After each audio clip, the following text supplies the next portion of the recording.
నేటి యుగంలోనూ భూమి కోసం, భుక్తి కోసం దళిత సామాజిక వర్గాలు పోరాటం చేస్తున్నాయంటే మీరు నమ్మగలరా? ఎస్, ఇది వాస్తవంగా కఠోర వాస్తవం. కామారెడ్డి జిల్లాలోని నిజాంసార్ మండల కేంద్రంలో గత కొంతకాలంగా దళిత సామాజిక వర్గానికి సంబంధించినటువంటి ఆ కాలనీ వాసులంతా ఏకమయ్యారు. భూమి కోసం, భుక్తి కోసం పోరాటం చేస్తూనే ఉన్నారు. అక్రమార్కులు వచ్చేసి తమ భూములపై తమ తాత ముత్తాతలు సాగు చేస్తున్నటువంటి భూములలో గద్దలపై వాళ్ళినటువంటి నేపథ్యంలో తమ భూములు ఎక్కడికి వెళ్ళిపోతాయని వాళ్ళు ఆందోళన చెందే ప్రయత్నం చేస్తున్నారు. అదే సందర్భంలో ఆర్టీఐ కింద సమాచారం కోరే ప్రయత్నం చేస్తున్నప్పటికీ ఆర్టీఐ కూడా నిర్వీర్యం అయిపోయిందంటూ మనకు వారైతే సమాచారం ఇచ్చినటువంటి పరిస్థితి. అసలు ఈ నేటి ఆధునిక యుగంలోనూ భూమి కోసం, భుక్తి కోసం దళితులు పోరాటం ఏంటనేటటువంటి అంశానికి సంబంధించి మన ప్రస్తుతం ఇక్కడికి నిజాంసార్కి రావడం జరిగింది. ప్రస్తుతం మన వెనకాల ఉన్నటువంటి వారంతా దళిత సామాజిక వర్గానికి సంబంధించినటువంటి ప్రజలు కాబట్టి వారితో మాట్లాడే ప్రయత్నం చేద్దాం. నేటి యుగంలోనూ భూమి కోసం, భుక్తి కోసం ఎందుకు పోరాటం చేస్తున్నారు, అసలు ఏం జరుగుతుంది, నిజాంసార్ మండల కేంద్రంగా అసలు ఏం జరగబోతుంది, ఏం జరిగిందనే విషయం తెలుసుకునే ప్రయత్నం చేద్దాం. సార్ చెప్పండి, అసలు ఏం జరుగుతుంది? భూ వివాదానికి సంబంధించి గత కొంతకాలంగా మీరు పోరాటం చేస్తున్నట్టు మా దృష్టికి వచ్చింది. ఏం జరుగుతుంది భూమి కోసం సంబంధించి? సార్, మాది నిజాంసార్లోని స్థానిక బంజపల్లి గ్రామ పంచాయతీకి పరిధిలో ఉన్నటువంటి ఎస్సీ కాలనీ సార్. మా ఎస్సీ కాలనీలో సుమారు 22 కుటుంబాలు స్థిర నివాసాలు ఏర్పరచుకొని దాదాపు 40-50 సంవత్సరాల నుంచి ఇక్కడనే ఉంటున్నాం సార్. సో దానికి సంబంధించి మా ఎస్సీ కాలనీకి ఆనుకొని ఒక 40-42 గుంటల ప్లేస్ ఉంది సార్. ఆ ప్లేస్లో మా తాతలు ముత్తాతలు అందరూ అప్పట్లో వడ్లు అంటే వ్యవసాయం చేస్తూ ఇక్కడ పంటలు పండించుకునే వాళ్ళు సార్. ఆ తర్వాత కాలంలో ఇక్కడ రైస్ మిల్ నిర్మాణం జరిగింది. ఆ రైస్ మిల్ కు సంబంధించిన పొట్టుకు సంబంధించి ఒక గుంట ప్లేస్ కూడా వాళ్ళకు గిరిని వాళ్ళకు ఇవ్వడం జరిగింది. తర్వాత అక్కడ బస్ స్టాండ్ దగ్గర కూడా ఒక ప్లేస్ ని మా ఎస్సీ వాళ్ళు అమ్మితే మిగతా 40 గుంటలు మా ఎస్సీ కాలనీకి సంబంధించినవి సార్. ఆ తర్వాత ఏమైంది, ఆ వ్యవసాయం బంద్ అయిపోయి మేము చూడలేకపోయినాం. మా తాత వాళ్ళు కొంతమంది ఆరోగ్యం బాగాలేక చనిపోయారు. ఆ తర్వాత మాకు కూడా వ్యవసాయం పనులు తెలియక మేము కూడా అయిపోయినాం సార్. ఆ తర్వాత ఎవరో ఈ భూమిని ఈ నిజాంసార్ స్థానిక నిజాంసార్లో ఉన్నటువంటి పడిగెల మొగలయ్యకు, కూర బాలయ్యకు ప్లస్ మాగి రామకిష్టయ్యకు, ఇప్పుడు ప్రస్తుతం ఉన్నటువంటి AMC chairman, market committee chairman వాళ్ళ నాన్న రామకిష్టయ్యకు ఎవరో బన్వర్ సింగ్ అమ్మిరట సార్. మరి అమ్మితే దానికి సంబంధించిన ప్రాపర్ డీటెయిల్స్ తో కూడినటువంటి ఆన్లైన్ సర్టిఫైడ్ కాపీస్ ఉండాలా, డాక్యుమెంట్ ఉండాలా. ఆ తర్వాత వాళ్ళ దగ్గర ఉన్నటువంటి వీళ్ళు మళ్ళా ఎప్పుడో ప్లాట్లు చేసి అమ్మిరట. ప్లాట్లు చేసినప్పుడు దానికి సంబంధించిన ప్రాపర్ జీపీకి సంబంధించిన పర్మిషన్స్ కావాలా, వీళ్ళు సేల్ డీడ్ కు సంబంధించిన డీటెయిల్స్ కావాలా, అంటే ఆన్లైన్ సర్టిఫైడ్ కాపీస్ కావాలా. సో అవన్నీ లేకుండానే యథేచ్ఛగా ఎవరికి వచ్చినట్టు వాళ్ళు ప్లాట్లని వాళ్ళు చేసుకొని ఎవరైనా అడిగితే కామెడీగా చేస్తూ, చులకనగా చూస్తూ, హేళన చేస్తూ, ఎవడేం చేస్తాడో ఇట్లా ఉన్నాయి సార్. అయితే అయినా కూడా మేము అంతగా ఇది కాలేదు. కాకపోతే చూద్దాం, ఎట్లాగూ మాకు గవర్నమెంట్ ఉంది, అందులో మాది ఎస్సీ కాన్స్టిట్యున్సీ, మా ఎమ్మెల్యే కూడా ఎస్సీ కదా అని చెప్పేసి ఒక నమ్మకంతో మేము ఉన్నాం సార్. ఈ భూమి బన్వర్ లాల్ దగ్గర ఎవరు కొన్నారు, బన్వర్ లాల్ కి ఏం రిజిస్ట్రేషన్ ఉంది, బన్వర్ లాల్ కు సంబంధించిన జీపీ రికార్డ్స్ ఏంటి, వీళ్ళు ఎవరికి అమ్మిరు, వీళ్ళకి సంబంధించిన జీపీ రికార్డ్స్ ఏంది అని ఆర్టీఐ యాక్ట్ జీపీ సెక్రటరీకి పెట్టినాం. అయితే జీపీ సెక్రటరీ 30 రోజులలో ఇవ్వాల్సినటువంటి విషయంలో దీనికి సంబంధించి 40 రోజులు టైం తీసుకొని ఏం చేసిండు, అది థర్డ్ పార్టీ ఇన్ఫర్మేషన్, ఒక వ్యక్తికి సంబంధించిన డాక్యుమెంట్ డీటెయిల్స్ వేరే వాళ్ళకి ఇస్తే వ్యక్తిగత గోప్యత దెబ్బతింటదట. అంటే అతను ఏమైనా రా ఏజెంటా, లేకుంటే ఇండియన్ ఆర్మీయా, ఎయిర్ ఫోర్సా, నావియా, లేకుంటే వాళ్ళ యూపీఐ ట్రాన్సాక్షన్స్ అడిగినామా, లేకుంటే వాళ్ళకి సంబంధించిన ఏటీఎం పిన్స్ అడిగినామా, అవి కాకుండా ఇది పక్కదో పట్టించారు. మళ్ళీ ఏం చేసినాం, అప్పీలేట్ కింద ఎంపీడీఓకి అడిగినాం. ఎంపీడీఓకి అడిగితే కూడా సేమ్ అదే ఆన్సర్, పంచాయతీ సెక్రటరీ ఇచ్చిన నివేదికనే ప్రధానమైంది అని చెప్పేసి చెప్పిండు.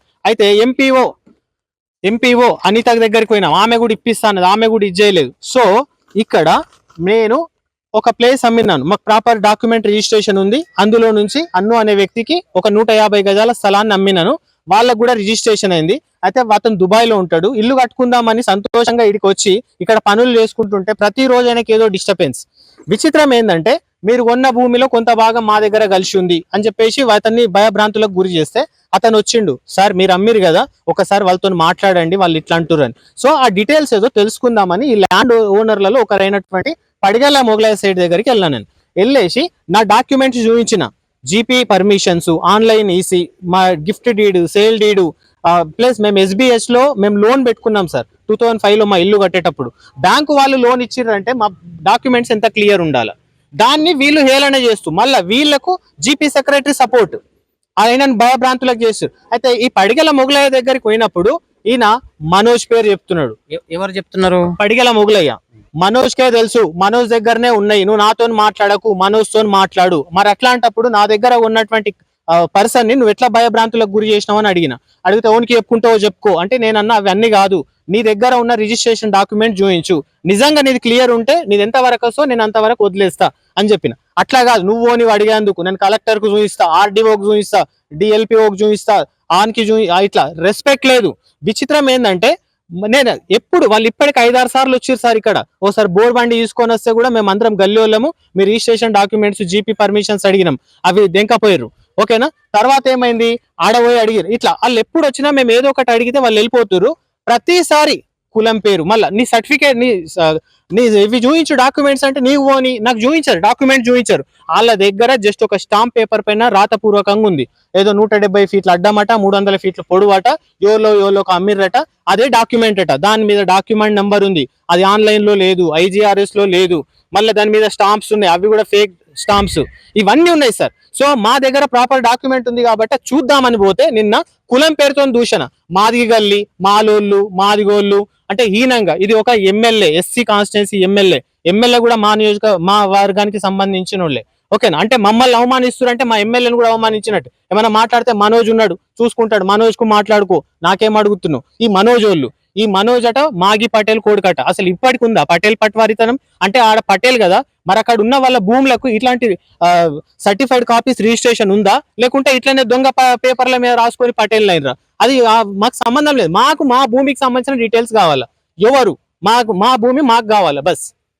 మేము మాత్రం ప్రజావాణికి వెళ్తాం, కలెక్టర్ కి, సేమ్ టైం కుల దూషణతో ఇచ్చేసిండు కాబట్టి మేము దగ్గరకు పోతాం, ఎస్పీ దగ్గరకు పోతాం, దళిత సంఘాల నాయకులను కలుస్తాం, స్టేట్ ఎస్సీ కార్పొరేషన్ దాకా పోతాం, కమిషన్ ను కూడా కలుస్తాం. మేము వదిలేదు, ఎందుకంటే ఇది దాదాపు 10 సంవత్సరాల నుంచి మాకు టార్చర్ ఉంది. కొన్న పిచ్చోళ్ళు కూడా 2004లోనో 2009లోనో ఎప్పుడో కొన్నారట. ఎవడు కట్టాడు ఇల్లు? చెట్లు చూడండి సార్, అన్ని పాములు. మరి కొన్నోడు కన్నా రియల్ గా కూడా రిజిస్ట్రేషన్ ఉంటే అది ఇట్లానే ఉంటాడా? ఇప్పుడు నా దగ్గర అన్నే ఉన్నాడు, 4 సంవత్సరాలు అయింది కొని, ఆయన ఇల్లు కట్టుకుంటుండు. 20 సంవత్సరాలు అయింది వాళ్ళు ఒక్కొక్కరు కొని. ఎవ్వడు రాడు, మళ్ళీ ఎప్పుడు వస్తారు, గెస్టులు లాగా వస్తారు, చూస్తారు, పోతారు. మళ్ళీ మమ్మల్ని చూసి వెంకపోతారు, మేము లేనప్పుడే వస్తారు, ఏదన్నా ఒకటి చేసుకుంటారు, పోతారు. ఇప్పటికి ఎవడు రాడు. అంటే ఇదంతా జీరో పేపర్ ఉంది వాళ్ళ దగ్గర. ఇది మొత్తం ప్రజలను మభ్యపెట్టి మా భూములను కొట్టేయడానికి, దళిత భూములను కాజేయడానికి ఆడుతున్నటువంటి నాటకం. మీ భూములను కొట్టేయడానికి ఎవరెవరు ప్రయత్నిస్తున్నారు, వాళ్ళ పేర్లు ఏంటి? బందర్ సింగ్ దగ్గర ఉన్నటువంటి 4 వ్యక్తులు: కూర బాలరాజు, పడిగల మొగులయ్య, చీకోటి రామకృష్ణయ్య కొడుకు మనోజు, ఇంకోలో సిఎస్ శంకరయ్య అన్నట్టు. వాళ్ళు యోలో కూడా తెలియదు సార్ మాకు. అంతేందుకు, ప్రాపర్ గా మేము హౌస్ పర్మిషన్ కోసం పోతే వెనకాల ఒక 3 పేర్లు పెట్టించిండు, ఎవరు జీపీ సెక్రటరీ బ్లూ ప్రింట్ లో బలవంతంగా. ఆ పేర్లలో మాకు తెలియదు. మరి వాళ్ళ దగ్గర ఏం పర్మిషన్స్ ఉన్నాయి, ఎట్లా రిజిస్ట్రేషన్ అయింది? భీమరావు, ఆయన పేరు భీమరావు సార్, మా దళిత వర్గానికి సంబంధించిన సామాజిక వర్గమే. డాక్టర్ బిఆర్ అంబేద్కర్ సాక్షిగా ఆయన పేరును వాళ్ళ తల్లిదండ్రులు ఎంతో గౌరవంగా పెట్టారు సార్. ఆ పేరును నాశనం చేస్తున్నాడు సార్. ఓకేనా, సో మాకు దరిద్రం ఏంటంటే మా దళిత వర్గానికి సంబంధించిన జీపీ సెక్రటరీనే ఇందులో ఇన్వాల్వ్ చేసి ఇక ఆయన భయపెడుతుర్రా, మరి ఏం చేస్తుర్రా మాకు తెలీదు. కాకపోతే మాకు సంబంధించిన సమాచారం ఇవ్వట్లేరు. ఓకేనా, అప్లికేషన్కి వెళ్తే అప్లికేషన్ అథారిటీ ఆర్టీఐ కింద అప్లై చేస్తే వాళ్ళు ఏం చెప్తారు, వాళ్ళని సమాధానం ఇచ్చారు. వాళ్ళు చెప్పింది ఏంది, థర్డ్ పార్టీ ఇన్ఫర్మేషన్ వస్తుందట, వాళ్ళ డాక్యుమెంట్ చూస్తే వాళ్ళ వ్యక్తిగత గోప్యత దెబ్బతింటుందట, వాళ్ళ యూపీఐ పిన్స్ అడిగినమా, లేకుంటే ట్రాన్సాక్షన్ డీటెయిల్స్ అడిగినమా, లేకుంటే వాళ్ళ పర్సనల్ ప్రాపర్టీ డీటెయిల్స్ అడిగినమా. మేము అడిగింది ఈ దళిత దళిత కాలనీ కానుకొని ఉన్న భూమికి సంబంధించిన రిజిస్ట్రేషన్ డాక్యుమెంట్స్. వాళ్ళకు ఉన్నాయి సార్, నిజామాబాద్ కామారెడ్డిలలో పెద్ద పెద్ద బిజినెస్లు ఉన్నాయి, అగ్రవర్ణాలకు సంబంధించిన వాళ్ళు. మేము పేదోళ్ళం. మాకు ఇంకోటి ప్రధానంగా మా గల్లీ వాసులకు కూడా ప్రాణ భయం ఉంది. మాకు ఈ విషయాన్ని కూడా స్థానికంగా ఉన్నటువంటి అధికారులు, ఎమ్మెల్యే, మా దళిత సామాజిక వర్గానికి సంబంధించిన వాళ్ళు కొంచెం దృష్టిలో పెట్టుకోండి. అందుకే మేము మీడియాను ఆశ్రయించినాం. ఎందుకంటే ఎవరెవరో ఫోన్లు చేసి భయభ్రాంతులకు గురి చేస్తారు. 2-3 సార్లు వస్తే కూడా సార్ ఈ బాబు వాళ్ళు మాట్లాడితే అసలు రెస్పెక్ట్ లేకుండా మాట్లాడడం, చంపేస్తాం నువ్వోని, అది ఇది, ఈ రకంగా వీళ్ళకి జరుగుతుంది. అయినా ఓపికతోటే ఉన్నాం. ఇక విరక్తి కలిగి నిన్న వాళ్ళ డాక్యుమెంట్ అన్న చూద్దామని పోయి పర్సనల్ గా ఏదో రిక్వెస్ట్ మేనర్ లో కూర్చొని మాట్లాడుకుంటే సమస్య క్లియర్ అవుతుంది కదా అనే ఉద్దేశంతో వెళ్తే వాళ్ళు నన్ను మాదిగోనివి, మాదిగి గల్లి అంటే మాదిగోలు మనుషులు గారా, మరి మాదిగోళ్ళు ఉన్న భూమి మీద నువ్వు ఎందుకు బతుకుతున్నావు, మేం తాగే నీళ్లు నువ్వు నీళ్ళు అమ్ముతావు కదా, మళ్ళా షాప్లలోకి పోతే పైసలు మీదికెళ్ళి ఇయ్యాలా, లేకపోతే కింద పెట్టాలా, ఇంకా ఏడున్నాం, ఇంకా ఏ సమాజంలో దళితులు నీళ్ళ కోసం పోతే అట్లా చేస్తారా? ప్రవర్తిస్తాడు. అర్థమైందా? సాక్షులు ఉన్నారు, కావాలంటే అడగండి. అర్థమైందా? ఏంది ఇది? ఏం దుస్థితి ఇది? ఏంది అసలు? ఈ ప్రపంచం గ్లోబలైజ్డ్ వరల్డ్ లో 5G నెట్వర్క్ నడుస్తుంది, ఇస్రో ఎన్నో రకాల ప్రయోగాలు నిర్వహిస్తుంది, చంద్రయాన్ 2 సక్సెస్ అయింది, ఇవన్నీ జరుగుతున్నాయి. ఇంత జరిగినా కూడా ఇలాంటి అనాగరిక మూర్ఖులు, ధనం ఉంటే కాదు సార్, గుణం ఉండాలా. గుణం లేని పిచ్చి సంపన్నులు ఇక్కడ ఉన్నారు. సో మీరు చెప్పండి, ఈ భూ వివాదానికి సంబంధించి ఏం జరుగుతుంది, మీకు ఎలాంటి ఆటుపోటు ఎదురవుతున్నాయి ఈ భూ వివాదానికి సంబంధించి? 2-3 సార్లు నాకు ఫోన్ వచ్చింది. ఫోన్ వస్తే నాకు భయం పెట్టిస్తున్నారు, ఇట్లా అది ఇది అనేసి, చంపేస్తాం అది ఇది అనేసి. ఇది మా తాతలు వాళ్ళంతా చేసినది ఇదంతా అప్పట్లో. కాకపోతే ఇప్పుడు కొంతమంది భయపెట్టిస్తున్నారు అనేసి. మహిళలు కూడా ఉన్నారు, వారితో మాట్లాడదాం. ఈ భూ వివాదం గత కొంతకాలంగా జరుగుతుంది. అటు అగ్రవర్ణాలతో పాటు ఇటు దళిత వర్గాలకు సంబంధించి ఇద్దరి మధ్య భూ వివాదం అయితే రోజు రోజుకు తారాస్థాయికి జరుగుతున్నటువంటి పరిస్థితులలో వారు ఏం చెప్పదలుచుకున్నారు, వారి మాటల్లో అడిగి తెలుసుకునే ప్రయత్నం చేద్దాం. ఏం జరుగుతుందా భూ వివాదానికి సంబంధించి? ఆ భూమి అయితే మాదే సారు, ఆ భూమి మాదే. వెనకటి కాలంలో నల్లట్లు పండించారు మా తాతలు మా తండ్రులు. ఇప్పుడు భూమి మాదే అంటారు, మాదే అని మాకు భయపట్టిస్తారు. మరి అటు జరగమంటారు, ఇటు జరగమంటారు. ఎప్పుడు మేము లేనప్పుడు వస్తున్నారు. ఇప్పటికి 10 సార్లు వచ్చారు, అత్త కూడా మేము ఎలగొట్టేసినాం, పోయినరు. ఈ పడగల మొగులయ్య, ఈ రామ్ల పటేల్ కొడుకు, మరి ఇంకా ఇంకోలు అది మమ్మనారమైన, ఈ 4-5 కలిసి మాకు భయపెట్టిస్తారు. బల్వంత్ సింగ్ దగ్గర కొన్నది తెలియదు, బల్వంత్ సింగ్ అమ్మింది మాకు తెలియదు, మాకు ఏది తెలియదు. మేము కొన్నాము, మాది భూమి అని వీళ్ళు పిలాట్లు చేసి వేరేటోళ్ళకి అమ్మిస్తారు. అవన్నీ దొంగ పిలాట్లే, దొంగ భూమి. ఆ భూమి మాత్రం మాది. మీరు మాది వాళ్ళు, మిమ్మల్ని కొడతాము, మిమ్మల్ని చంపుతాము అని మమ్మల్ని భయపెట్టిస్తారు. మా ఆయనకు కూడా ఫోన్లు వస్తున్నాయి, సెక్రటరీ కూడా అన్ని అంకర మాట మాట్లాడతాడు. ఏ మాట కూడా సమాధానం చెప్తాడు. మేము చెప్పిన సమాధానం చెప్తాడు, వాళ్ళు చెప్పిన సమాధానం చెప్తాడు సెక్రటరీ. ఇంతమంది సెక్రటరీలు వచ్చి ఎవరు చేయలేదు, ఈ సెక్రటరీ చేస్తుండే ఇట్లా. అది ఏమని భయపెడుతున్నారు మీకు? ఎవరు భయపెడుతున్నారు? ఈ 4 కొమటోళ్ళే భయపట్టిస్తారు. కొమటోళ్ళు భయపట్టిస్తారు. ఈ పిలాట్లు కొన్నోళ్ళు మీరు ఓన్ రీడికల్ మాది జాగంటే పిలాట్లు పోతారు. ఈ 4 మాత్రం మమ్మల్ని భయపట్టిస్తారు. సో మీరేం చెప్తారు? భూ వివాదానికి సంబంధించి ఎన్ని రోజుల నుంచి నడుస్తుంది ఈ వ్యవహారం అంతా? ఇది మినిమం ఒక 20 సంవత్సరాల నుండి వస్తుంది సార్. ఈ కావాలని భయపెట్టుడు, ఫోన్ కాల్ చేసుడు కొని 20 సంవత్సరాలు అవుతుంది. వాళ్ళు కట్టడం లేదు, మా భూమి అని మేము పోతే మాకు బెదిరించుడు, మళ్ళీ ఇట్లా కాల్స్ చేసి, ఫోన్ కాల్ చేసి భయపెట్టుడు. ఏమని అంటే మీరు ఎస్సీలు అని ఇట్లా ఇది చేయడం, ఇదే జరుగుతుంది. మీరు ఏం కావాలని కోరుకుంటారు ఈ విషయం సంబంధించి? మాకు కావాలి, మా భూమి మాకు కావాలి, అంతే, మాకు ఏం అవసరం లేదు. ఇంకేం చెప్పదలుచుకున్నారు? ఈ సెక్రటరీ బాగా వాళ్ళకు సపోర్ట్ బాగా చేస్తుంది సార్, బాగా సపోర్ట్ చేస్తాడు. సెక్రటరీ చేసి అందరికి మేము ఈయన ఒక విషయం చూస్తే అమ్ముడు పోయిన అనిపిస్తుంది. కానీ ఆయన కూడా మా దానికి సంబంధించినోడు, మా కులస్థానికి సంబంధించినోడు. కాకపోతే ఆయన కూడా ఇట్లా చేయొద్దు, వాస్తవం చూసి ఏదైనా పని చేయాలి. సో మొత్తం మీద చూసాం కదా, నిజాంసార్ మండల కేంద్రంలో దళితులు అయితే నేటికి తమ సాగు భూమి కోసం తాత ముత్తాతలు సాగు చేసుకుని పంటలు పండించినటువంటి ఆ సాగు భూమి కోసం అయితే ఉధృతంగా పోరాటం నిర్వహిస్తున్నటువంటి సెక్రటరీ భీమరావు అంజదంజలతో ఈ భూమిని వారంతా మింగేసే ప్రయత్నం చేశారని కూడా ఆరోపిస్తున్నారు. అదే సందర్భంలో మొన్న తాజాగా మరికొంతమంది వారిపై అసెస్మెంట్ ఆన్లైన్ కు ఎక్కించినటువంటి పరిస్థితులను గ్రహించినటువంటి వీరంతా రేపు మాపో ప్రజావాణిని ఆశ్రయించే అవకాశం ఉంది. కలెక్టర్ దగ్గర వారి భోజనం వెళ్ళబోసుకునే అవకాశం కూడా స్పష్టంగా ఉందంటూ వారు చెప్తున్నటువంటి. అదే సందర్భంలో ఆ భూమికి తమ సాగు భూమి మీరు ఎందుకు వచ్చారు, ఇన్నాళ్ళు మీరు ఎక్కడ పోయారు, ఇప్పుడు వచ్చి భూమిని ఎందుకు మీరు తీసుకునే ప్రయత్నం చేస్తున్నారని అడ్డు తగిలినటువంటి వారిపై కులదూషణ చేసే ప్రయత్నం చేస్తున్నారంటే వారు చెప్తున్నటువంటి పరిస్థితి. ఇప్పటికే మాలోళ్ళు మాదిగోళ్ళు అంటూ కులదూషణ చేసి ఇప్పుడు దాడులకు తెగపడే ప్రయత్నం చేస్తున్నారంటూ కూడా మీ అంత చూస్తామని బెదిరిస్తున్నారంటూ కూడా వారు ప్రధానంగా వాపోతున్నటువంటి పరిస్థితి. మొత్తానికి నిజాంసార్ మండల కేంద్రంలో ల్యాండ్ డిస్ప్యూట్ వ్యవహారానికి సంబంధించి గత కొంతకాలంగా తమ భూమి కోసం భుక్తి కోసం మాత్రం దళిత సామాజిక వర్గానికి సంబంధించిన వ్యక్తులు అయితే తీవ్ర స్థాయిలో పోరాటాలు చేస్తూ ఉన్నటువంటి పరిస్థితి మనం చూస్తున్నాం. మనతో పాటు కొంతమంది ఉన్నారు, మాట్లాడే ప్రయత్నం చేద్దాం. సార్ చెప్పండి, ఏం చెప్పాలి సార్? వీడియో ప్రూఫ్ ఈ రిజిస్ట్రేషన్ ఎట్లా జరిగింది అని అంటే, ఆ ల్యాండ్ ఓనర్ ఒక అతను దొంగతనంగా చేసినాం మేము. ఒక్క నిమిషం, ఎట్లా జరిగింది మా దగ్గర పేపర్లు దొంగతనంగా జరిగింది. ఇది చూడండి, వాళ్ళు మాట్లాడిన మాటలు చూడండి.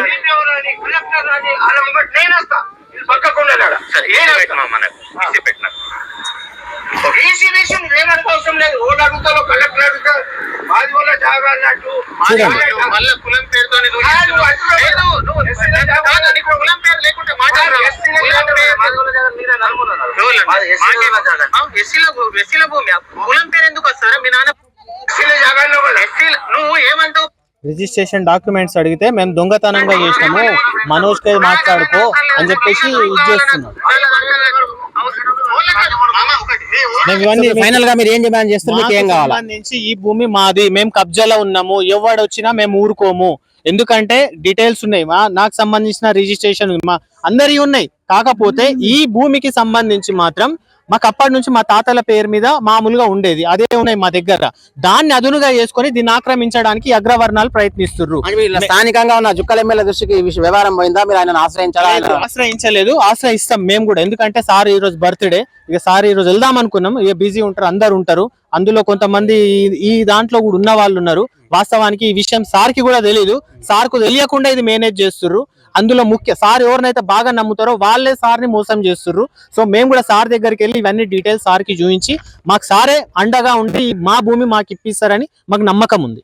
సో మొత్తం మీద విషయం కదా, నిజాంసార్ మండల కేంద్రంలో గత కొంతకాలంగా ల్యాండ్ డిస్ప్యూట్ వ్యవహారానికి సంబంధించి దళితులైతే ఎటకలైతే దళిత సామాజిక వర్గానికి సంబంధించిన కాలనీ వాసులు మొత్తం అయితే మీడియాను ఆశ్రయించారు. మీడియా సాక్షిగా తమ గోజును వెళ్ళబోస్తున్నటువంటి పరిస్థితి మనం చూస్తున్నాం. జుక్కల నియోజకవర్గం అంటేనే స్థాపించిన నాటి నుంచి కూడా పూర్తిస్థాయిలో ఎస్సీ రిజర్వ్ కాన్స్టిట్యున్సీ సంబంధించి ఒక దళిత సామాజిక వర్గానికి సంబంధించినటువంటి ఎమ్మెల్యే ఇక్కడ ప్రాతినిధ్యం వహిస్తున్నారు. తమ పరిస్థితి ఇలా ఉంటే మిగతా ప్లేస్ లో ఉన్నటువంటి దళితుల పరిస్థితి ఏ రకంగా ఉండబోతుందో ఇట్లా అర్థమవుతున్న వారు చెప్పినటువంటి పరిస్థితి. రేపు మాకు లక్ష్మీకాంతరావు కలిసి ప్రయత్నం చేస్తాం, తమ గోడును తనతో వెళ్ళబోసుకున్న ప్రయత్నం చేస్తామంటే వారు చెప్తున్నారు. ఇదే అంశానికి సంబంధించి గత కొంతకాలంగా ఎవరైతే అగ్రవర్ణాలకు సంబంధించినటువంటి మరికొంతమంది ఇక్కడ భూమిపై గద్దల్లా వాలిపోయినటువంటి నేపథ్యంలో వారికి రాత్రికి రాత్రే భీమరావు అనేటటువంటి ఒక జీపీఎస్ సెక్రటరీని వాడుకొని అసెస్మెంట్ నంబర్లు చేసుకొని నకిలీ ధృవీకరణ పత్రాలతో పూర్తి స్థాయిలో జీపీ సెక్రటరీ అంజదండలతో ఇవన్నీ అసెస్మెంట్ అయ్యాయని ఆరోపించే ప్రయత్నం చేస్తున్నారు. అదే సందర్భంలో రేపు మాపు జుక్కల్ ఎమ్మెల్యే తోట లక్ష్మీకాంతరావు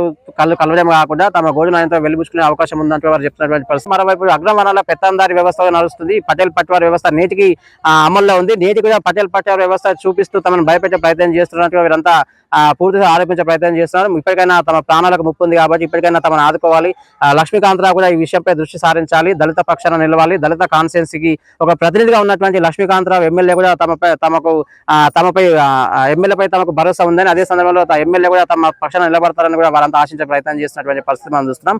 మొత్తానికైతే గత కొంతకాలంగా ఈ వ్యవహారానికి సంబంధించి ఒక యుద్ధం నడుస్తుంది. భూమి కోసం భక్తి కోసం నేటి ఆధునిక యుగంలోనూ కూడా నిజాంసార్ కేంద్రంగా అయితే ఒక పోరాటం అయితే నడుస్తున్నటువంటి పరిస్థితులు మనం చూస్తున్నాం. Over to studio.